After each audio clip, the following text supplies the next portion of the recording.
శ్రీ మహావిష్ణువు తాను కోల్పోయిన శంఖు చక్రాలను ఈ క్షేత్రంలోనే తిరిగి పొందాడట.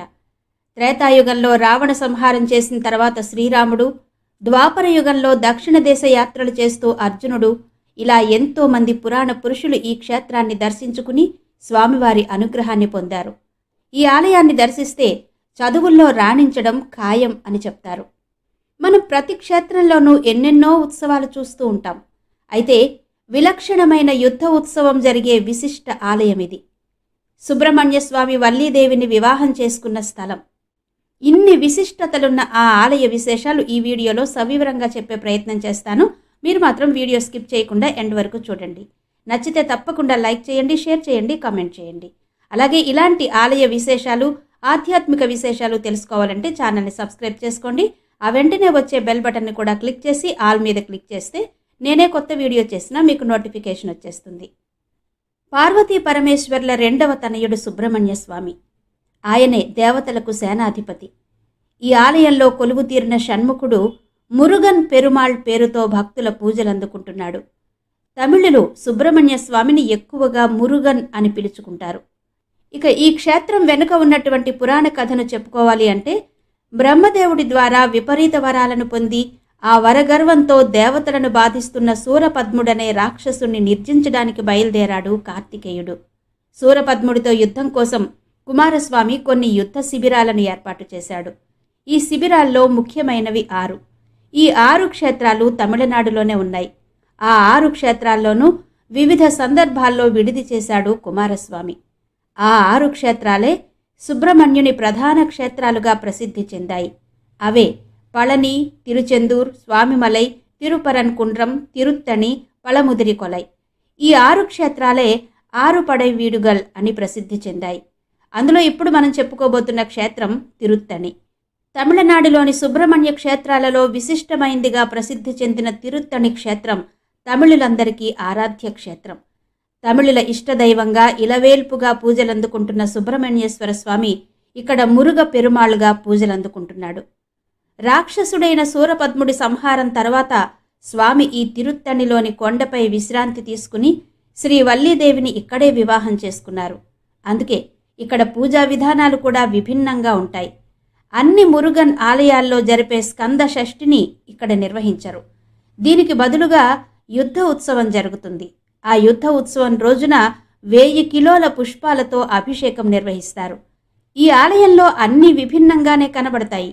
కుమారస్వామి వాహనం మయూరం అంటే నెమలి. అయితే ఇక్కడ మాత్రం స్వామివారి వాహనంగా మయూరం స్థానంలో ఏనుగు ఉంటుంది. దీనికి సంబంధించి ఒక పురాణ కథ ప్రచారంలో ఉంది. దేవేంద్రుడు తన కుమార్తె అయిన దేవయానిని సుబ్రహ్మణ్య స్వామికి ఇచ్చి వివాహం జరిపించి స్వామివారికి వాహనంగా ఐరావతాన్ని కానుకగా ఇచ్చాడు. అయితే ఐరావతం ఇంద్రలోకం నుంచి వెళ్లిపోయిన దగ్గర నుంచి ఇంద్రుని సంపదలు తరిగిపోసాగాయి. అది గమనించిన కుమారస్వామి ఐరావతాన్ని ఇంద్రునికి తిరిగి ఇచ్చేయబోతాడు. కానీ ఇంద్రుడు అల్లుడికిచ్చిన కానుకను తిరిగి తీసుకోవడానికి అంగీకరించక ఐరావతాన్ని ఇంద్రలోకం వైపు తిరిగి ఉండేట్టుగా ఉంచమని మాత్రం కోరతాడు. అదేవిధంగా చేస్తాడు కుమారస్వామి. దానితో ఇంద్రుడు తన శక్తి సామర్థ్యాలను, సంపదను తిరిగి పొందినట్టు, ఇంద్రలోకం తిరిగి కళకళలాడినట్టు పురాణ కథనాలు చెబుతున్నాయి. దీనికి ప్రతీకగా ఇక్కడ ఉన్న ఏనుగు తూర్పు దిక్కుకు తిరిగి ఉంటుంది. దేవేంద్రుడు ఈ క్షేత్రంలోనే ఇంద్రతీర్థంలో కరుణ్ కువలై అనే అరుదైన పూల మొక్కను నాటి ప్రతిరోజు ఆ మొక్క ఇచ్చే 3 పుష్పాలతో ఇక్కడ షణ్ముఖుని పూజించాడని పురాణ కథనాలు చెబుతున్నాయి. ఈ ఆలయంలో స్వామికి ఉపయోగించే చందనం ఎంతో విశిష్టమైంది.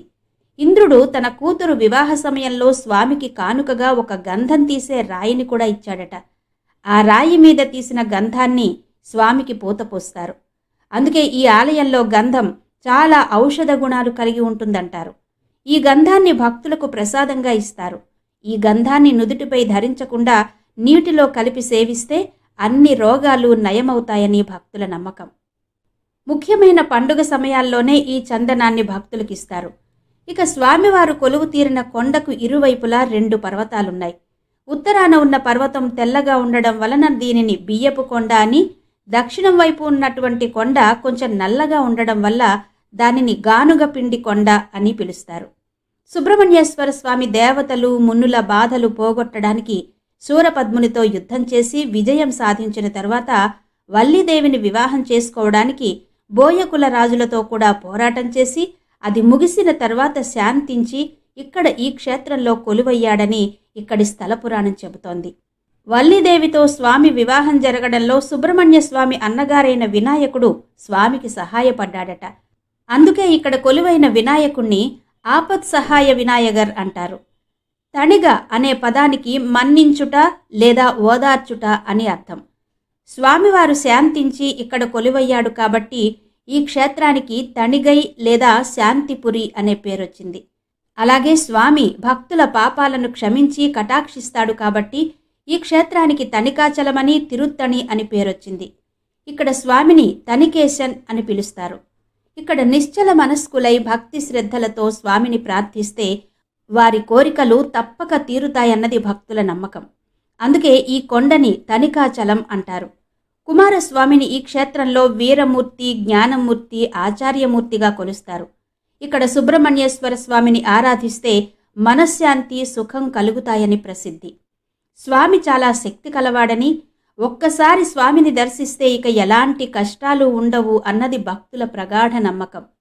ఈ ఆలయంలో ఉత్సవమూర్తులుగా ఉన్న వల్లి, దేవసేన, సుబ్రహ్మణ్యులకు పైన రుద్రాక్షలతో చేసిన ఛత్రం చూడ చక్కగా ఉంటుంది.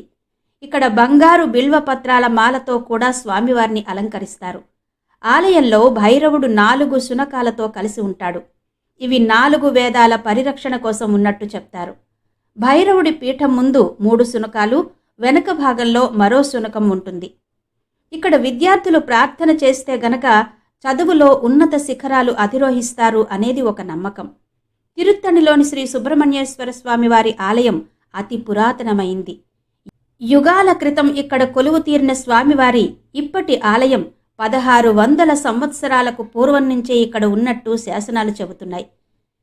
సాధారణ శకం 875-893లో అపరాజిత వర్మ అనే రాజు శాసనంలోనూ, సాధారణ శకం 907-953లో మొదటి పరాంతక చోళుడి శాసనంలోనూ ఈ క్షేత్రం గురించి ప్రస్తావించబడడం వలన 1600 సంవత్సరాలకు పూర్వమే పల్లవ, చోళరాజుల చేత ఈ క్షేత్రం అభివృద్ధి చేయబడిందని చెప్తారు. కుమారస్వామి తన తండ్రి అయిన పరమేశ్వరుణ్ణి పూజించతలచి ఇక్కడ తిరుత్తణి కొండపై తన నివాసానికి ఈశాన్య భాగంలో శివలింగ ప్రతిష్ఠ చేసి సేవించాడట. కుమారస్వామి పితృభక్తికి మెచ్చిన పరమేశ్వరుడు సంతోషించి కుమారస్వామికి జ్ఞానశక్తి అనే ఈటను అనుగ్రహించాడట. ఆ కారణంతో స్వామికి జ్ఞానశక్తిధరుడు అనే పేరొచ్చింది. కుమారస్వామి స్థాపించి పూజించిన శివలింగానికి కుమారేశ్వరుడనే పేరొచ్చింది. కుమారస్వామి శివుణ్ణి అర్చించడానికి సృష్టించిన తీర్థమే కుమారతీర్థం. దీనిని శరవణ తీర్థం అని కూడా పిలుస్తారు. ఎంతోమంది పురాణ పురుషులు ఈ క్షేత్రాన్ని సందర్శించి స్వామిని సేవించుకున్నారు. త్రేతాయుగంలో శ్రీరామచంద్ర ప్రభువు రావణ సంహారం చేసిన తర్వాత బ్రహ్మహత్యా దోషం పరిష్కరించుకోవడానికి రామేశ్వరంలో ఈశ్వరుణ్ణి లింగ రూపంలో ప్రతిష్ఠించి ఆరాధించాడు. ఆ తర్వాత ఈశ్వరుడి ఆనతి మేరకు శ్రీరాముడు ఈ తిరుత్తణి క్షేత్రం దర్శించాడు. ఆ తర్వాతే శ్రీరామచంద్రునికి పూర్తి మనశ్శాంతి కలిగిందట. ఇక ద్వాపర యుగంలో మహావీరుడైన అర్జునుడు దక్షిణ దేశ తీర్థయాత్రలు చేస్తూ ఇక్కడ తణికేశన్ స్వామివారిని సేవించాడు. ఇక శ్రీ మహావిష్ణువు కూడా తారకాసురుడి దగ్గర పోగొట్టుకున్న శంఖు చక్రాలను ఈ క్షేత్రంలోనే సుబ్రహ్మణ్యుణ్ణి ఆరాధించి తిరిగి పొందాడని పురాణ కథనం. ఒకసారి కుమారస్వామి బ్రహ్మదేవుణ్ణి ఓంకారానికి అర్థాన్ని చెప్పమని అడిగితే చెప్పలేకపోయాడట బ్రహ్మదేవుడు. అలా బ్రహ్మదేవుడు ప్రణవ మంత్రానికి అర్థాన్ని చెప్పలేకపోవడం వలన సుబ్రహ్మణ్యుడు బ్రహ్మదేవుణ్ణి బంధించాడు. ఆయన సృష్టి చేసే సామర్థ్యం కోల్పోయాడు. దాంతో ఇక్కడ తిరుత్తణిలో ఉన్న బ్రహ్మతీర్థంలో కార్తికేయుణ్ణి పూజించి బ్రహ్మదేవుడు తిరిగి శక్తిని పొందాడని పురాణ కథనం. ఇక క్షీరసాగర మథనంలో కవ్వపుతాడుగా పనిచేసిన నాగరాజు వాసుకి ఆ సమయంలో తనకైన గాయాల నుంచి ఈ తిరుత్తణి స్వామిని సేవించడం వల్ల ఉపశమనం పొంది ఆరోగ్యవంతుడయ్యాడట. అగస్త్యుడు ఈ స్వామిని ప్రార్థించి తమిళ భాషా పాండిత్యం వరంగా పొందాడు. అరుణగిరినాథర్ అనే మహాభక్తుడు స్వామివారి మీద అనేక గీతాలు రాసి స్వామిని కొలుస్తూ ఇక్కడే తనువు చాలించాడు. ఇక కర్ణాటక సంగీత త్రయంలో ఒకరైన ముత్తుస్వామి దీక్షితులు ఈ ఆలయానికి వచ్చినప్పుడు మెట్లు ఎక్కుతుండగా ఒక వృద్ధుడు వచ్చి స్వామివారి ప్రసాదాన్ని దీక్షితుల వారికి ఇచ్చాడట. ఆ ప్రసాదం తినగానే ముత్తుస్వామి దీక్షితులు ఆశువుగా గానం చేశాడు. అమృతప్రాయమైన ఆ ప్రసాదాన్ని సాక్షాత్తు కార్తికేయుడే వృద్ధుని రూపంలో వచ్చి ముత్తుస్వామి దీక్షితారికి అందచేశాడని చెప్తారు. మరి ఇంత విశిష్టమైన ఈ క్షేత్రానికి ఎలా వెళ్లాలో చూద్దాం. తమిళనాడులో తిరువళ్ళూరు జిల్లాలో అరక్కోణానికి 13 కిలోమీటర్ల దూరంలోనూ, చెన్నై నుంచి 84 కిలోమీటర్ల దూరంలోనూ, ఇక ఆంధ్రప్రదేశ్లోని తిరుపతి నుంచి 68 కిలోమీటర్ల దూరంలోనూ ఉంది తిరుత్తణి.